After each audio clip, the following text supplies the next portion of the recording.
Vous avez tout dit sur Marbrice ici. Vous avez critiqué Marbrice ici. Mais jusqu'ici, il a montré qu'il peut apporter quelque chose à cette équipe. Il y a l'ambiance du groupe qui a changé. Les systèmes de jeu. Il est en train d'appeler, il est en train de rajeunir l'équipe. Voilà ce qu'on attendait depuis.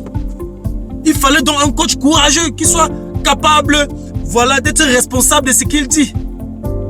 Ne pas attendre qu'on lui dise ce qu'il va dire. Qui est responsable de ses choix. Il est en train de rajeunir l'équipe. On voit des pépites qui sont en train de venir. Et beaucoup de gars qu'on a appelés même auparavant qui refusaient de venir. Parce qu'eux-mêmes, ils voient le travail que Marbrice est en train d'abattre. Et ils voient il y a une direction que l'équipe nationale est en train de prendre. Nos meilleurs joueurs vont sortir maintenant. Les Camerounais qui brillent partout. C'est maintenant que ça va sortir. Parce qu'on a un coach qui a la clairvoyance. Un coach qui a une vision. Un coach qui veut démontrer qu'il peut. Malgré le contexte hostile dans lequel il est. Donc je pense que M. Samuel Eto'o, M. Moelle Kombi, je suis content déjà que à cause de cet acte, la paix va régner. Mais je pense que vous devez réfléchir des voies et moyens, comment réduire ce staff. C'est trop. C'est trop. Ça coûte extrêmement cher aux contribuables camerounais.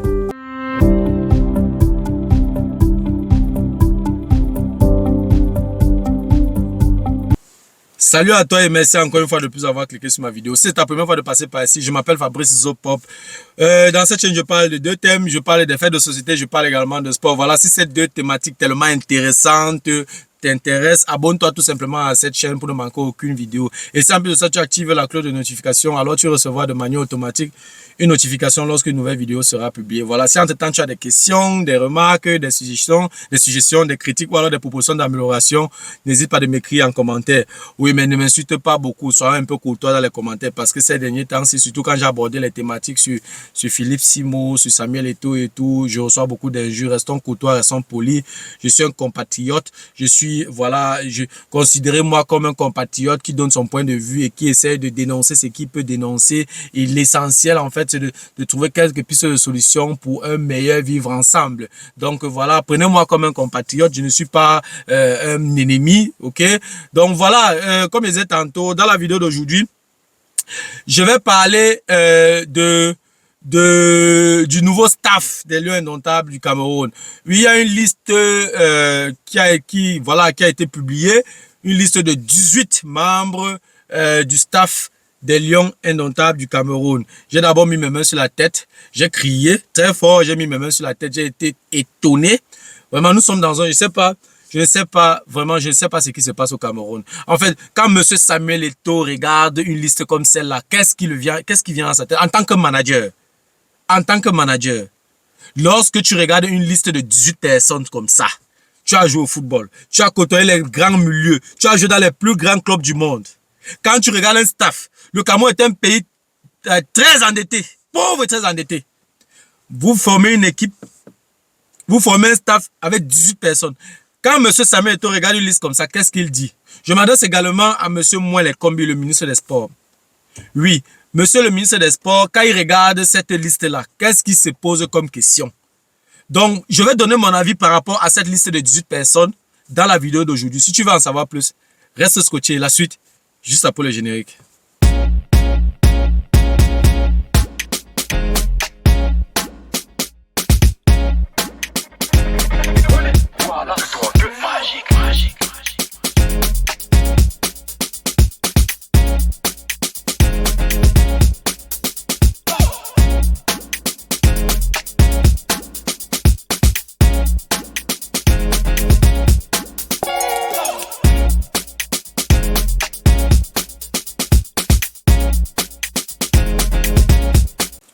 Voilà, comme je l'ai énoncé à l'introduction, le ministère des Sports, ensemble avec la FECAFOOT, ont publié la liste du staff définitif des Lions Indomptables du Cameroun. Ce staff contient 18 membres. C'est incroyable.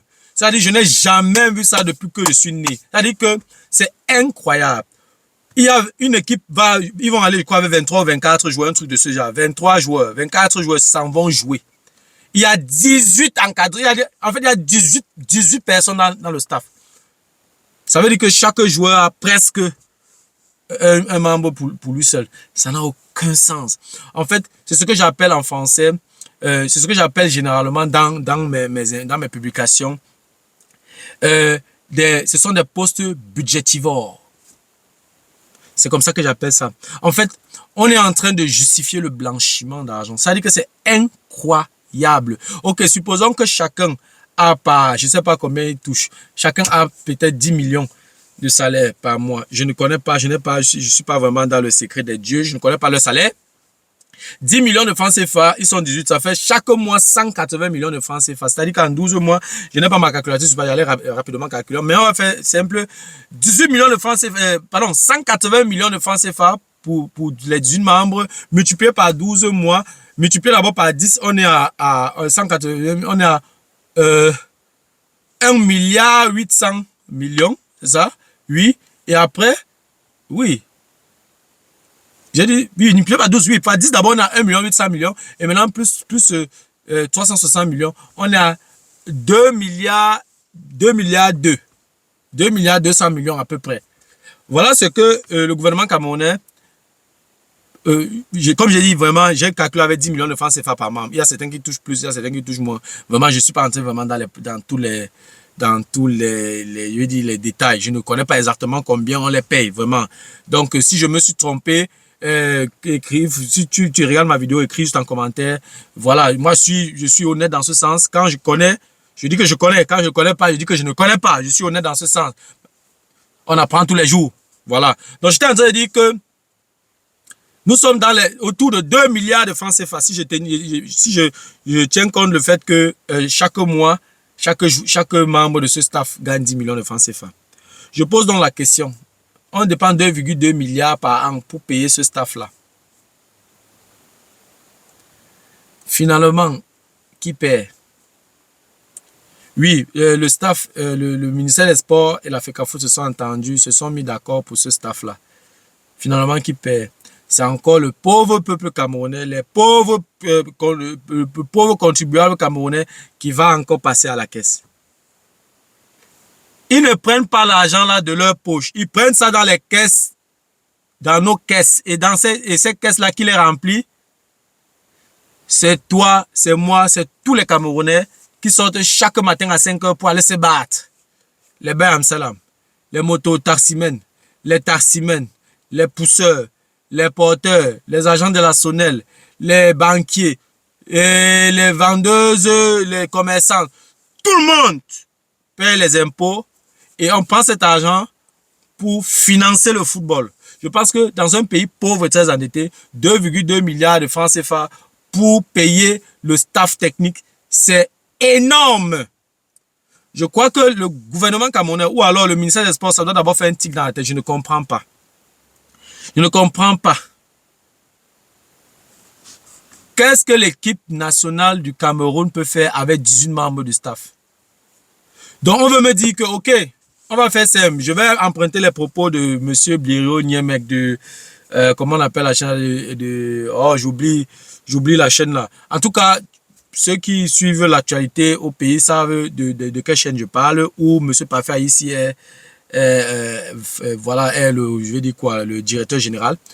En fait, M. Blériot Niemek dit que si on va dans cette logique, il faudrait donc que, puisque M. Paul Biya et M. Kamto ont discuté le fauteuil de la présidence. Alors, comme ils sont en train de discuter, on gère donc le Cameroun avec 2 présidents. Oui. Oui. Donc, si le Premier ministre, par exemple, est en conflit, je ne sais pas, avec avec un de ses adjoints, bien avec un de ses secrétaires sont en conflit, alors on crée 2 postes au Premier ministère. En fait, ça n'a aucun sens. Je vais dire, il y a combien de places sur le banc de touche pour les encadreurs? J'ai appris 13. Bon, les 5 autres là, ils vont rester où? Ils vont rester où? Il faut que quelqu'un m'explique. Il faut que quelqu'un m'explique où est-ce que les 7 autres, les 5 autres vont rester. Il n'y a que 13 places sur le banc de touche. J'ai parlé de ça avec une connaissance. Il m'a dit que non. Lors du massage, lorsqu'il faut masser les joueurs, il faut plusieurs personnes. Il faut plusieurs personnes. Imaginez 24 joueurs. Il faut tous les masser. Mais est-ce que les 24 joueurs ont tous leur nom sur la feuille de match? C'est la première question que je pose. On ne va jamais masser les 25, les 24 joueurs à la fois. Il y a les 11 entrants, eux, ils ont la priorité. Ce n'est pas tout le monde qui veut être massé. Il y a certains qui se sont fait masser avant, qui savent comment ils se massent. Moi, par exemple, je connais un peu les vestiaires, je joue toujours. On ne masse, c'est pas tout le monde qui masse. Moi, par exemple, je me fais masser. Moi-même, j'ai mes méthodes de massage. Ce n'est pas en club que je me fais masser par quelqu'un d'autre. Oui. Donc, je vais dire, on ne peut pas justifier un staff aussi élargi par les massages. Les autres clubs font comment? 2, 3 masseurs, ça suffit. Ça suffit. Et en fonction de la situation, ils n'ont pas besoin d'être titulaires ou alors d'être dans le staff pour faire les massages. Il y a les prestataires de services pour la circonstance. Qui aime match ou pas, ils sont payés. Par contre, on peut prendre les prestataires de services, ils viennent là pour rien que pour faire ce massage et partir. Toutes les entreprises fonctionnent comme ça. Ce n'est pas tout le monde qui est là, qui a un contrat de travail indéterminé. Il y a les gens qui sont là pour temporaire. Il y a des gens qui viennent pour travailler 2 mois et ils s'en vont. Donc, je vais dire, je pense que oui, la paix, c'est bien, nous voulons tous la paix. Mais ce n'est pas parce qu'on veut la paix qu'on va doubler le budget. C'est beaucoup. Cette paix-là a coûté trop cher. Je pense qu'on pourrait trouver une solution. Oui, monsieur Samuel Eto'o. Oui, dans ce cas, ce n'est pas... Bon, j'ai fait un peu quelques recherches. Vous n'êtes pas fautif. Vous n'êtes pas fautif pour ce consensus-là. Mais vous n'avez rien dit. Vous ne vous êtes pas prononcé. Ça veut dire que vous êtes d'accord avec ce consensus. Vous, en tant que manager, vous voulez redorer le blason du football camerounais. Vous voulez donner au football camerounais toute sa grandeur. Redonner au football camerounais toute sa grandeur. Mais pour redonner au football camerounais toute sa grandeur, ça passe par minimiser les coûts. Optimiser là où il peut avoir des difficultés. La FECAFOOT est accusée dans plusieurs endroits au Cameroun de n'avoir pas payé les frais d'hôtel. Vous avez des factures non payées. Donc, si vous avez trop d'argent, payez ces factures-là. Je m'adresse à la FECAFOOT, je ne m'adresse pas à Samuel Eto'o.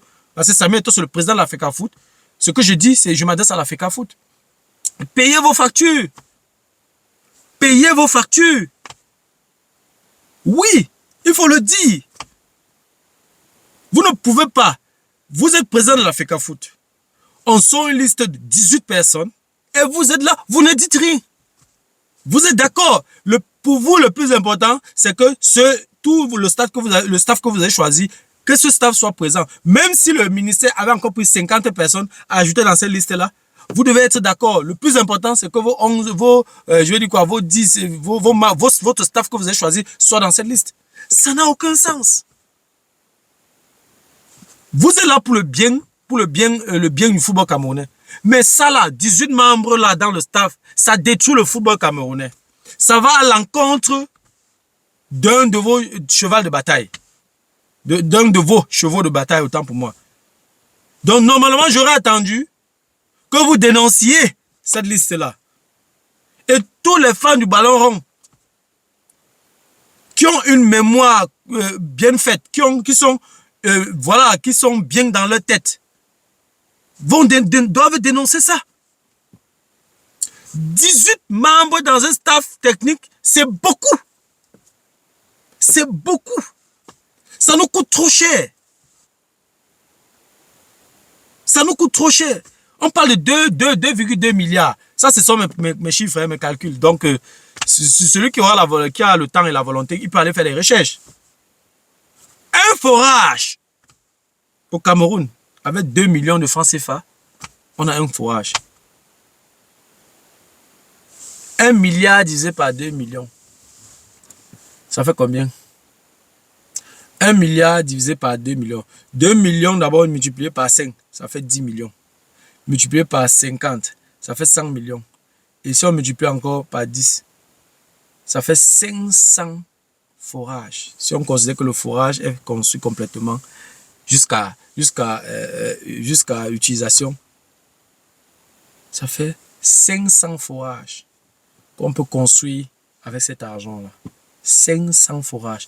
Et si un forage peut ravitailler, je ne sais pas, disons 10 familles dans un quartier, famille de 6, ça fait 10 fois 6, on est à 60 personnes. Un forage multiplié par 500, ça veut dire qu'on fait d'abord 60 forages. Oh, j'ai pas ma calculatrice, je dois un peu, c'est vrai que j'étais très fort en calcul rapide quand j'étais encore plus jeune, donc c'est pour ça que je peux rapidement me retrouver. Oui, j'étais en train de dire, on était à 6 personnes par famille, multiplié par 10 familles dans chaque quartier pour un forage. On est déjà à 60 personnes pour un forage. 60 personnes multipliées par 500 forages. On va d'abord faire 6 fois 500, on est à 3000. 3000. On ajoute maintenant 0, ça fait 30 000 personnes qu'on peut aider avec ces 2 milliards de francs CFA pour les forages. Ça nous permet de résoudre le problème d'eau. Vraiment, je pense que le Cameroun a besoin d'argent pour se relancer. Voilà, on a identifié également un couloir, ou alors on a identifié un secteur très porteur au Cameroun. L'agriculture, par exemple. Pourquoi on n'investit pas dans l'agriculture pour permettre à notre agriculture d'être mécanisée et pour lancer l'agriculture à grande échelle pour pouvoir, n'est-ce pas, atteindre d'abord notre niveau d'autosuffisance alimentaire? Pourquoi on ne le fait pas? On prend l'argent, on bousille dans le football, Ça n'a aucun sens. Monsieur Samuel Eto'o, vous passez tout le temps pour un patriote. Vous dites comment vous aimez votre pays. Vous dites comment, oui, vous voulez redonner au football camerounais toute sa grandeur. Et vous laissez passer une liste de 18 personnes pour un staff technique. Pour M. Moelle Kombi, moi je ne comprends pas votre logique. Je ne comprends pas la logique de M. Moelle Kombi. Si c'est lui qui est devant cette nomination-là, c'est ce consensus-là, c'est que c'est extrêmement grave. Oui, dans ce document, on parle de hautes instructions du chef de l'État. Oui, mais je pense quand même qu'avant que le chef de l'État ne prenne cette décision-là, il est informé, il reçoit des informations, il n'était pas sur le terrain lui-même. Ça veut dire que ce sont des personnes qu'il a déléguées qui lui ont fait le rapport et puis il a pris une décision à la fin. Si c'est lui qui a pris cette décision-là. Mais je pense quand même que 18 personnes, c'est beaucoup. Donc ça veut dire quoi? Si je ne tiens pas compte des chauffeurs, des nettoyeurs, et des cuisiniers, de l'équipe, non. Si on tient compte seulement des footballeurs et du staff, on est déjà à 42 personnes. C'est beaucoup. En fait, c'est budgétivore. Un pays pauvre et très endetté ne se comporte pas comme ça. Donc, je qualifie le mandat de M. Samuel Eto'o comme mandat de scandale. Ça veut dire que c'est extrêmement grave. Ça veut dire que, premièrement, on voit le président de la FECAFOOT qui a presque bagarré contre le coach. On voit le président de la FECAFOOT qui a presque bagarré avec un technicien du ministère des Sports, un envoyé du ministère des Sports. On voit un gros conflit entre le ministère des Sports et la FECAFOOT. On voit un pays qui discute où est-ce que l'équipe nationale va jouer. On discute les stades. On voit il y a toujours le même mandat. On voit un président de la FECAFOOT qui se retrouve au Qatar, qui boxe les gens. On voit un président de la FECAFOOT que la FIFA suspend pour 6 mois. C'est au pied du mur qu'on juge le maçon. C'est-à-dire que ce qu'on attend de l'équipe nationale de football du Cameroun, c'est des résultats au stade. Et les résultats passent par l'organisation, par le management. J'interpelle M. Samuel Eto'o ici. J'interpelle le président de la FECAFOOT. Occupons-nous des vrais problèmes. Vous ne pouvez pas laisser passer une liste comme ça. Monsieur Moelle Kombi ne peut pas laisser passer une liste comme ça. C'est budgétivore. C'est budgétivore. C'est beaucoup. Oui, même si M. Samuel Eto'o n'a pas la capacité ni le pouvoir de refuser cette liste-là, mais qu'il dénonce au moins. Là, au moins, il aura le peuple de son côté, ou alors le peuple va prendre acte. Parce que sincèrement, moi, en tant que président de la FECAFOOT, j'aurais immédiatement dit à monsieur le ministre que non, non, non, on ne peut pas avoir 18 personnes dans le staff. On peut en recomprendre. Si le staff doit contenir peut-être maximum 13 personnes, on peut monter encore avec 2 personnes de plus à 15. Et même jusque-là, c'est beaucoup. On n'a pas besoin. Il y a des clubs qui ont les 8, les 9 encadreurs, les 7 encadreurs et tout. Je pense qu'on pouvait mettre là-bas maximum à 10. On n'a pas besoin de 18. C'est beaucoup. Il y aura beaucoup qui n'auront rien à faire. Puisque de toutes les façons, il n'y a pas de place pour 18 personnes. Et il y aura 5 autres qui seront placés dans, voilà, dans les gradins là. Et puis voir le match. Ils vont juste profiter des avantages en tant que membres du staff. Et c'est vraiment ce que nous voulons pour notre pays. Je m'adresse maintenant à la FECAFOOT, je m'adresse au ministère des Sports. Il y a quand même des techniciens au ministère des Sports. Il y a des conseillers. Vraiment, ouvrons grand les yeux. 18 personnes pour gérer, 18 personnes pour être assis sur le banc de touche camerounais. C'est beaucoup. C'est beaucoup. Je ne sais pas si le président de la République est informé par rapport à ça. Je ne sais pas d'où viennent cette décision ou alors comment ça s'est passé. Puisqu'il y a plusieurs situations où on a remis les hautes instructions en question. Je ne suis pas ici pour remettre les hautes instructions en question. Moi je fais juste une observation. Je fais juste une observation. Nos moyens financiers ne nous permettent pas d'avoir 18 membres dans notre staff technique. Oui. Si le football a trop d'argent, investissez ça. Si le football camerounais a trop d'argent, mettez même ça en bourse, je ne sais pas. Si le système, la Fédération camerounaise de football a trop d'argent, aidez. Il y a des familles qui ont besoin d'eau, qui n'ont pas d'eau potable. Installez les forages. Ça va faire du bien au peuple. Imaginez un seul instant que la FECAFOOT fait des bénéfices. Puisque je pense que c'est une association.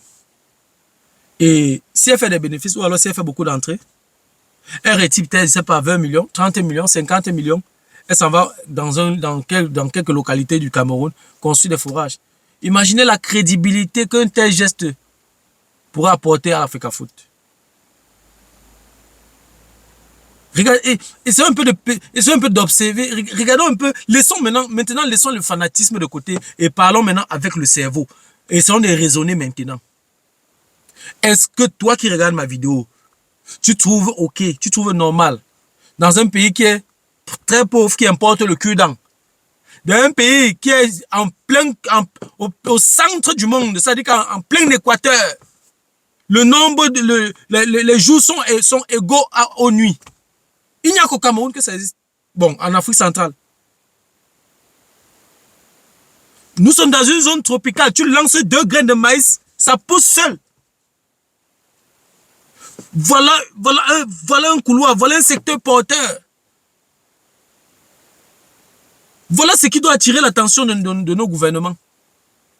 On prend beaucoup d'argent comme ça pour donner, pour mettre dans le football. On prend beaucoup d'argent comme ça pour donner, pour payer un staff de 22 et de 18 personnes.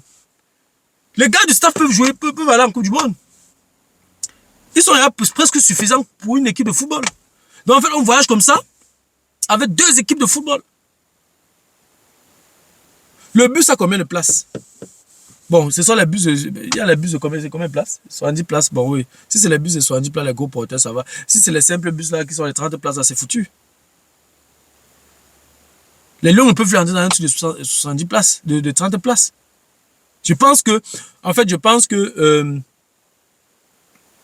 c'est une erreur, en fait, c'est mon avis, hein, c'est une erreur du gouvernement de permettre qu'une liste de la sorte passe. Oui, nous voulons tous la paix. Mais si on s'en tient, on respecte les tests, on n'a pas besoin de faire ce genre de consensus. On n'a pas besoin de faire ce genre de consensus. Et monsieur le Samuel Eto'o, moi je ne comprends pas le bras de fer ou alors le bras de fer que tu menais même avec ta hiérarchie, avec le ministère des Sports. En quoi ça aide l'équipe nationale du Cameroun? Vous avez tout dit sur Marbrice ici. Vous avez critiqué Marbrice ici. Mais jusqu'ici, il a montré qu'il peut apporter quelque chose à cette équipe. Il y a l'ambiance du groupe qui a changé. Les systèmes de jeu. Il est en train d'appeler, il est en train de rajeunir l'équipe. Voilà ce qu'on attendait depuis. Il fallait donc un coach courageux qui soit capable, voilà, d'être responsable de ce qu'il dit. Ne pas attendre qu'on lui dise ce qu'il va dire. Qui est responsable de ses choix. Il est en train de rajeunir l'équipe. On voit des pépites qui sont en train de venir. Et beaucoup de gars qu'on a appelés même auparavant qui refusaient de venir. Parce qu'eux-mêmes, ils voient le travail que Mabry est en train d'abattre. Et ils voient il y a une direction que l'équipe nationale est en train de prendre. Nos meilleurs joueurs vont sortir maintenant. Les Camerounais qui brillent partout. C'est maintenant ça va sortir. Parce qu'on a un coach qui a la clairvoyance. Un coach qui a une vision. Un coach qui veut démontrer qu'il peut, malgré le contexte aussi dans lequel il est. Donc je pense que M. Samuel Eto'o, M. Moelle Kombi, je suis content déjà que à cause de cet acte, la paix va régner. Mais je pense que vous devez réfléchir des voies et moyens, comment réduire ce staff. C'est trop. C'est trop. Ça coûte extrêmement cher aux contribuables camerounais. Voilà, c'était tout pour la vidéo d'aujourd'hui. J'espère que la vidéo t'a plu. J'espère que la vidéo a été à la hauteur de tes attentes. Voilà, si la vidéo t'a plu, je te prie de la partager au maximum. Et si les contenus de cette chaîne t'intéressent, abonne-toi tout simplement à cette chaîne pour ne manquer aucune vidéo. Et si en plus de ça, tu actives la cloche de notification, alors tu recevras de manière automatique une notification lorsqu'une nouvelle vidéo sera publiée. Voilà, si entre-temps tu as des questions, des remarques, des suggestions, des critiques ou alors des propositions d'amélioration, n'hésite pas de m'écrire en commentaire. Et comme j'ai dit, écris-moi en commentaire de manière polie. On est en train d'échanger. Et ce n'est que de l'échange qu'il y a des critiques. Et c'est dans les critiques, ça base avec l'aide des critiques qu'on s'améliore. Je ne connais pas tout, je fais des erreurs, voilà, je peux me tromper sur certaines choses, on peut discuter, on peut continuer à causer dans les commentaires, voilà, je vais apprendre quelque chose, toi également tu vas apprendre quelque chose, c'est ça. Donc merci encore pour ta disponibilité, merci pour ton attention, c'était Fabrice Zopop, on se dit donc au revoir et à la prochaine, ciao.